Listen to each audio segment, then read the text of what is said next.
ovation too to the world champion, Barry Michael. Well, now let us move on. And with a series to unify the World Heavyweight Championship, we're moving from episode to episode in this long-running and very successful soap produced by the American Don King. There is a young man from the Catskills in New York who is outside that series at the moment, but who's been grabbing all the banner headlines in the United States. His name, Mike Tyson. Not just because of an unbeaten career, but the way he's devastatingly won his fights.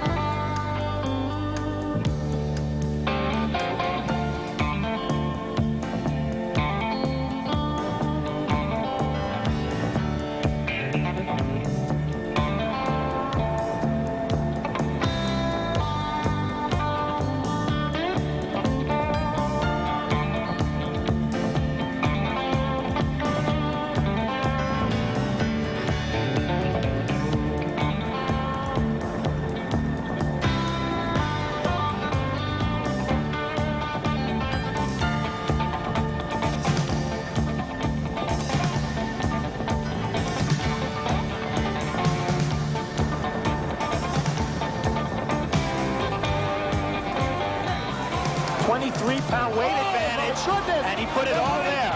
The right to the head, and it's all over. Goodbye. I hope he's not hurt because that was a brutal, wide-open punch.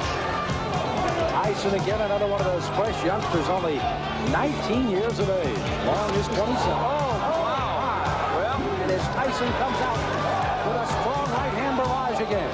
This is as bad as I've ever seen Donnie Long look, but give Tyson credit. That's it.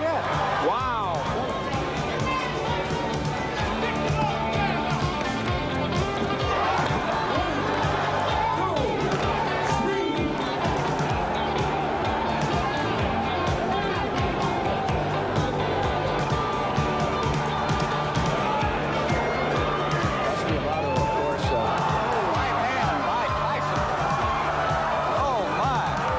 A fellow for whom everybody predicts a great future. If they can find some fights going.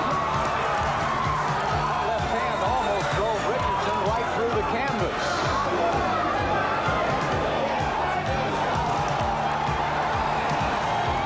Scheduled for 10, but don't go away. Tyson does not throw wild punches. Big left hook. And there it's snapped down. 3, 4. The count is 5. For the rest of the 6. The count is 7. This one's over.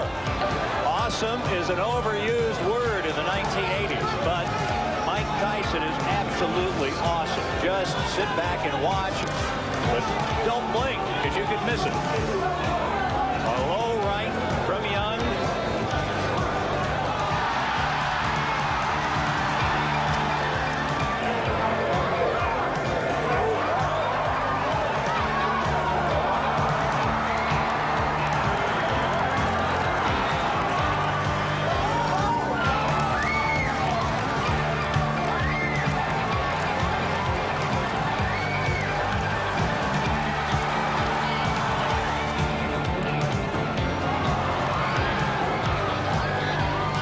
Tyson, Sports Illustrated cover boy, trying to end it here in round number 5. Jamison is doing at this point what I think he should have been doing from the first point.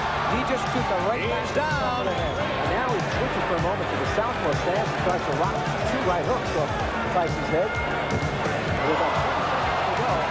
There is a solid shot.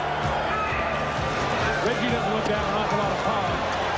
Throwing a lot of punches, but not landing too much. That time he landed one, and a left hook drops into the canvas.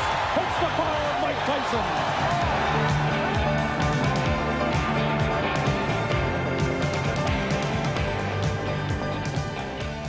And Mike Tyson is only 20 this month. He has awesome potential. Some skeptics say that he doesn't have class. They say that he's the product of media hype.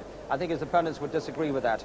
Anyway, after 24 straight victories, 22 inside the distance, they thought a fight against Joe Frazier's son Marvis would extend the angry and precocious Mike Tyson. This is what happened last month at Glen Falls in New York. So a big test then for the old champion's son Marvis. Remember, he's only lost to Larry Holmes. A little bit lucky apparently to get a decision over James Bone Crusher Smith. Bruno fame. And here's the man of very much of the moment, isn't he, Mike Tyson? Big favourite in New York State, of course. Frazier from Philadelphia.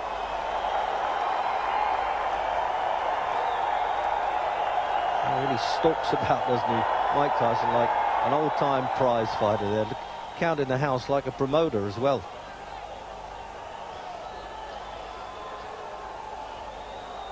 So very similar styles, remember, both by heavyweight comparisons really a bit stocky, although they're big enough guys, aren't they, today? Anybody under 6 feet, we call them stocky now. So, in the white trunks then, Marvis Frazier and the unbeaten Mike Tyson. Oh, before the bells died away, he's laying into him. Oh, what a start there. The uppercut's coming in yet again from Mike Tyson. Man, absolute murderer in there, he really is. Frazier's going to get around, use this. Oh, the uppercut getting through the guard there, and he's got him in the first round. He's not going to make it. He has really gone there. It's just the formality of the count. In fact, he's interrupted the count. The referee got the gum shield out, and Marvis Frazier looked as though he could be out for the night there. He really does. And Joe Frazier getting in, and the doctors, of course. What a sensational start there. Half a minute by Marvis Frazier there. He hardly threw a punch, and here's the fellow that's the most exciting fighter in the business now, bar none, 20-year-old Mike Tyson. Have another quick look then at the finish, and it really is quick, and that's it. The uppercut does the damage, and he sinks there. He's lost all control. It only really needed the one punch, side of the chin, and it's all over bar the shouting there. A really brutal beating. I feel so confident, and I knew deep down in my blood that I was going to stop him in the first round. You said that you feel fear before a fight. Did you have any fear for this fight, and how do you deal with that fear? Well, I use the fear to reflect it on my opponent, because fear I use as my friend. It's my friend. If I don't have it, I don't fight. In your mind, if your managers Jim Jacobs and Bill Caton and your trainer Kevin Rooney came to you and said, Mike, we think you're ready for a title shot tomorrow, would you agree with them at this point? Most definitely. Anytime if my manager and my trainer feel that I'm confident and they're willing to put me in the title and they're sure I could beat the champion, I'm sure I could beat them also. And when he'd had more time to evaluate that shattering first-round victory, which, by the way, lasted only 30 seconds, Tyson boasted that he was the best in the world. Well, I saw his latest contest live in America just a week ago, and you can see